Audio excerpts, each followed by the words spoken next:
اگر دین کی حفاظت ہمارے بول سے ہوتی ہے تو بول سے کریں گے اور خون سے ہوتی ہے تو خون سے کریں گے، لیکن حق کہہ کر رہیں گے۔ ناجائز اور حرام ہے اکیلے بیٹیوں کو نوجوان لڑکوں کے ساتھ پکنک پر بھیجنا، پارکوں میں بھیجنا، اور وہ بھی ایک دن نہیں 3 دن جاتی ہے۔ برائی میں ایک دوسرے کی مدد مت کرو۔ کوئی برے راستے پہ جا رہا ہے، اگر تم دوست ہو تو کھینچ کے پکڑ لو، اس کو سمجھاؤ، نہیں مانتا ہے تو اس کا بائیکاٹ کر دو، اس سے دور ہو جاؤ، اس سے الگ ہو جاؤ تاکہ اس کو عبرت ہو۔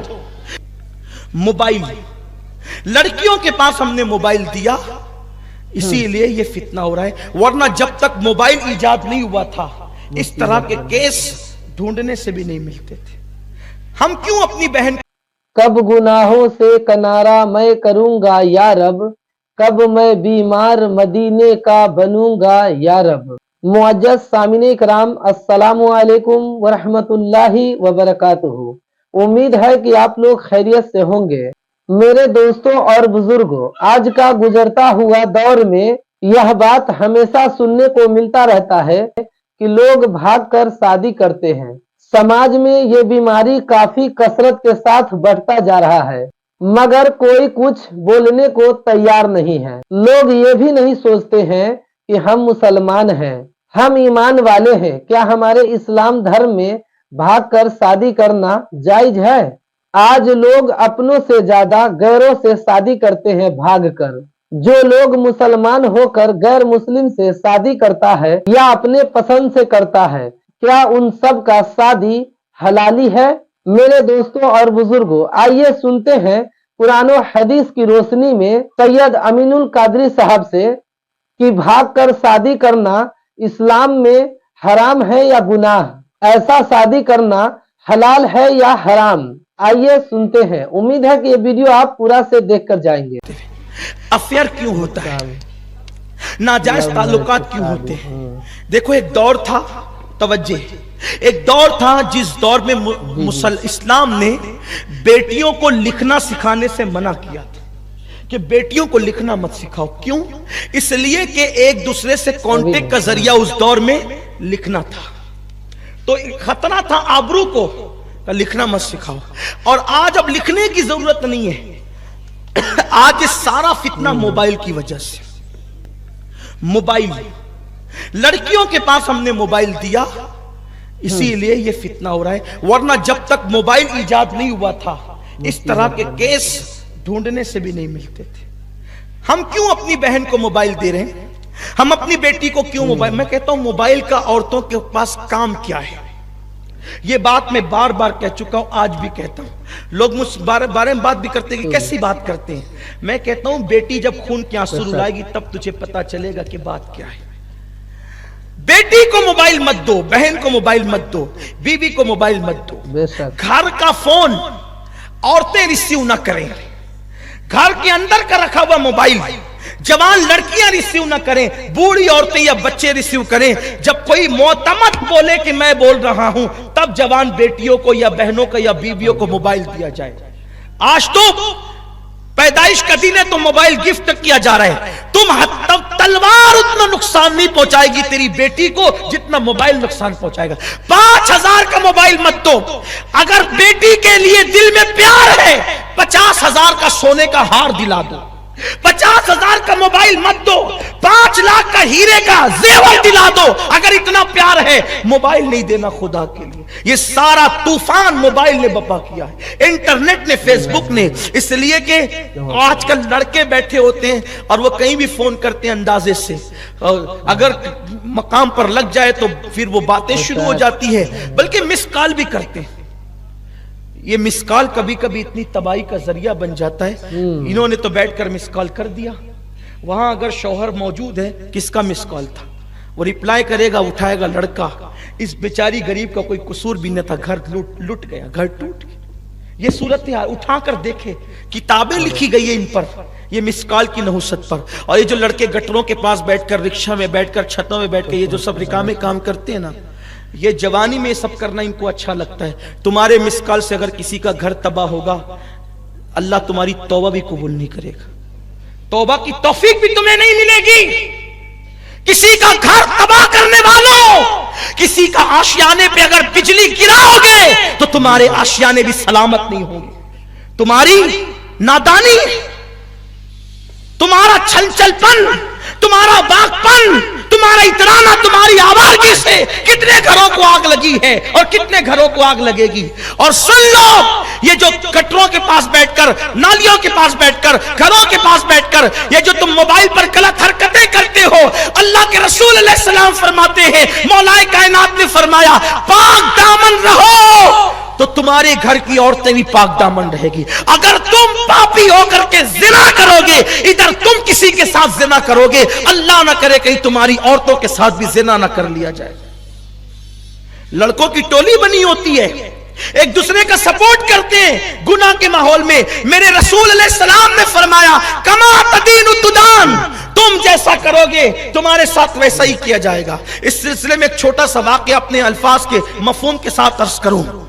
एक जवान, तवज्जे, दूसरे जवान के पास आया, अगर यार तू मेरा दोस्त है, कहा हूं, कि मेरी एक चीज में मदद कर। उसने कहा क्या? कहा महल्ले के इमाम साहब की बीवी से मेरा दिल लग गया, तू नमाज पढ़ने जाना ना, नमाजी उतहा निकाल कर नमाज पढ़ने मेरे लिए जाना, और देर तक इमाम साहब से मसले मसाइल पूछते रहना, उनको उलझाते रहना, उतनी देर तक मैं इमाम साहब के घर चला जाया करूंगा।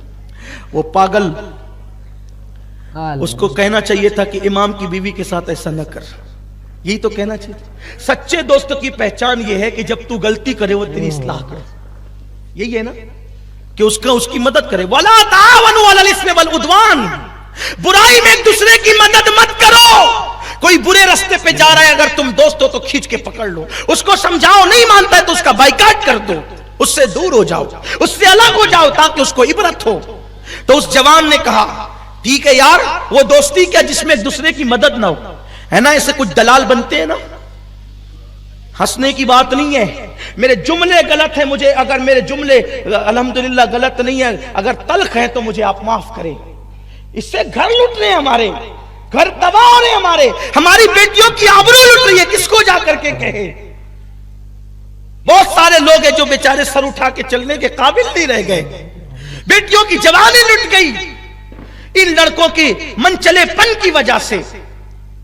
हर बंदा मजनू बनना चाहता है, क्या बना रखा है, क्या हालात बना रखे। मुसलमानों, एक तुम ही थे कि हिंदुस्तान में तुम न मस्जिद बनाने आए थे, न मदरसे बनाने आए थे। पहली मर्तबा जब तुम आए थे तो सिर्फ एक औरत की आबरू की हिफाजत के लिए आए थे, और तुम्हारे तकद्दुस से मुतासिर होकर लोग कलमा पढ़ते गए, मस्जिद मदरसे बनते गए।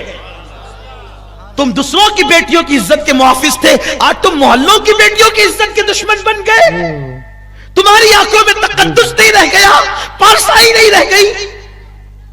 क्या बैतुल मुकद्दस में इस्लाम का परचम लहरेगा? दुनिया के अंदर क्या मुसलमान सुरखरुई हासिल करेगा? मुल्क शाम और यमन क्यों न जलेगा? क्यों? जिस कौम का जवान आवारा और अय्याश हो जाए, उस कौम को इज्जत के साथ जीने का हक नहीं है। हमें तो अल्लाह ने बहुत तकद्दुस के लिए पैदा किया था, कौमों की इमामत के लिए पैदा किया था, लेकिन बस उसी में उलझ गए। लड़की लड़की लड़की और इश्क और इश्क और इश्क और आवारगी, इंटरनेट और फेसबुक और ये सब तमाशे। नहीं नहीं, अल्लाह ने हमें बहुत बड़े मकसद के लिए पैदा किया है, और जवान होने के बाद बूढ़ा भी होना है, मरना भी, अल्लाह को मुंह भी दिखाना है। हदीस पाक में आता है, बदनजरी करने वालों के लिए डर है, मरेंगे तो काफिर होकर मरेंगे। निगाहों की हिफाजत करो, निगाहों की हिफाजत करो। मेरे नबी फरमाते हैं सल्लल्लाहु अलैहि वसल्लम, जो किसी खूबसूरत औरत किसी को गुनाह की दावत दे और ये सोचकर कि अल्लाह देख रहा है, वो छोड़ दे और वहां से हट जाए, अल्लाह उसकी मगफिरत फरमा देता है और बेहिसाब अल्लाह उसको जन्नत अता फरमाएगा। अर्ज कर रहा था, उस जवान ने कहा ठीक है मैं तेरी मदद करूंगा। क्या हुआ? वो जाता मस्जिद में नमाज पढ़ता, इमाम को लेके बैठ जाता, उलझाए रखता, मसले मसाइल पूछता।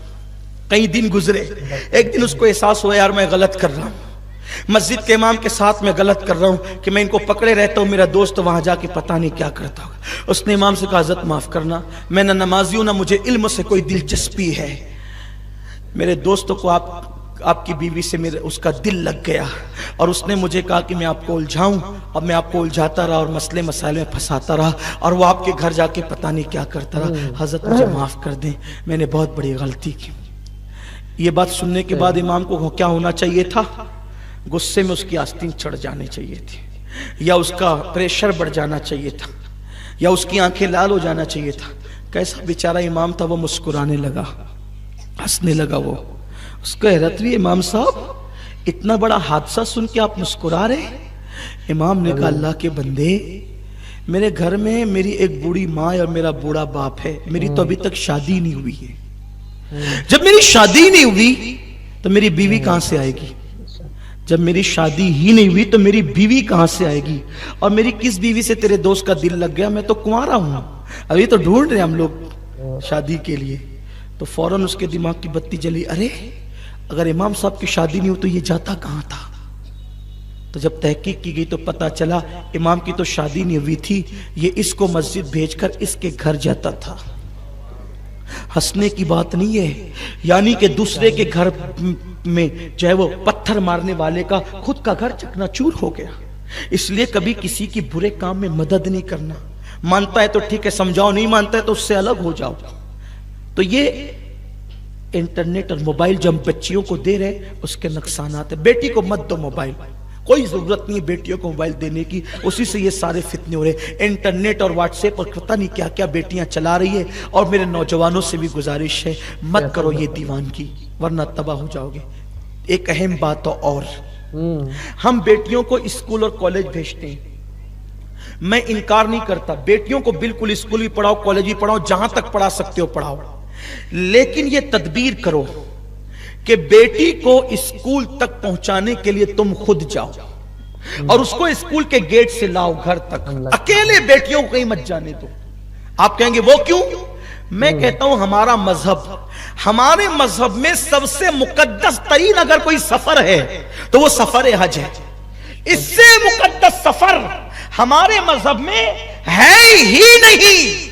सबसे ज्यादा मुकद्दस सफर सफर हज है, जिसके लिए हर मुसलमान पूरी जिंदगी दुआ करता है, दिखा दे या इलाही वो मदीना कैसी बसती है जहां पर रात दिन मौला तेरी रहमत बरसती है। हमारे यहाँ सबसे मुकद्दस सफर हज है। हर कदम पर नेकी मिलती है, हर कदम पर सवाब मिलता है। मगर सुनो सुनो मुसलमानों, इतना मुबारक और मुकद्दस सफर इस्लाम कहता है सफर हज के लिए औरत अकेले नहीं जा सकती। तो जब हज के लिए औरत को अकेले जाने की इजाजत नहीं है तो स्कूल और कॉलेज बालिग लड़कियों को अकेले जाने की इजाजत कैसे हो सकती? इसलिए स्कूल की दहलीज तक पहुंचाओ अपनी बेटियों को स्कूल की दहलीज से लाओ। लेकिन आज तो हाल ये, पिकनिक पर बेटियां 18-18 साल की टीचरों के साथ अकेले जा रही है, कोई बोलने वाला नहीं है, जो बोले वो गाली सुने, हमें कोई फर्क नहीं पड़ता। ठीक है, कोई गाली चार ही देगा ना, अगर कौम की आबरू बचती है तो इससे बड़ी बात क्या। और मैंने तो अपनी जात के लिए लोगों को माफ कर दिया, मैं कहा जाओ जितनी बेइज्जती करना हो करो, इसलिए कि तुम बेइज्जतियां करते हो, मेरा नबी मुझे इज्जत अता करता है, मेरा खुदा मुझे इज्जत अता करता है। जाओ शहर वालों, बातें बुरी लगती है तो जितनी गालियां देना है दे लो, लेकिन हक तो बोल कर रहूंगा। जब सफर हज के लिए बेटी अकेले नहीं जा सकती तो तुमने अपनी बेटियों को नौजवान लड़कों के टीचरों के साथ पिकनिक में भेज दिया, पार्क को घूमने के लिए भेज दिया। अरे जिनकी बेटियों को इस्लाम मस्जिद और मज़ारात पर जाने की इजाजत नहीं देता, उनकी बेटियां पिकनिक पर अकेले कैसे जा सकती है? दीनदार घरों की बेटियां भी जा रही, कौन है रोकने वाला? कोई रोकने वाला नहीं। हक बोलने के लिए कौन है? नहीं है, इसलिए कि गालियां सुननी पड़ेगी। ठीक है, अगर दीन का तहफ्फुज़ गालियों से नहीं बल्कि अगर खून देने से होता है, हम उसके लिए भी तैयार हैं। इसलिए कि अल्लाह ने हमें पैदा इसलिए किया है कि अगर दीन की हिफाजत हमारे बोल से होती है तो बोल से करेंगे, और खून से होती है तो खून से करेंगे, लेकिन हक कह कर रहेंगे। नाजायज और हराम है अकेले बेटियों को नौजवान लड़कों के साथ पिकनिक पर भेजना, पार्कों में भेजना, और वो भी एक दिन नहीं 3-3 दिन जाती है। कौन हिसाब लेगा इसका? बेटी अगर घर से 10 मिनट गायब हो जाए तो शरीफ माँ बाप की चीखें निकल जाती है। 3-3, 4-4 रात के लिए बेटियां पिकनिक पे जा रही है नहीं। और इतने बेगैरत हो गए लोग کہ بھائی کو پتا ہے کہ میری اس کی بہن کا افیئر فلاں کے ساتھ چل رہا ہے، وہ روکنے کے لیے تیار نہیں. کیوں نہیں روک رہا ہے وہ؟ اس لیے نہیں روک رہا ہے کہ وہ خود اس گندگی میں گرا ہوا ہے، وہ خود اس گندگی میں گرا ہوا ہے. میں اپنی بہنوں کو اور بیٹیوں کو ایک پیغام دیتا ہوں اینڈ پر، اختتام پر. میری قوم کی بیٹیوں، تمہاری آبرو بہت قیمتی ہے، صحیح بات. تمہاری عزت بہت قیمتی ہے، اس لیے کسی کے بہکاوے میں مت آنا، کسی کے تحفے طائف کے چکر میں مت آنا. ہاں تمہاری عزت سے بڑا کوئی تحفہ نہیں ہو سکتا. میرے نبی نے ایک بیٹی کی عزت کو کعبۃ اللہ سے زیادہ بلند کیا ہے. نہیں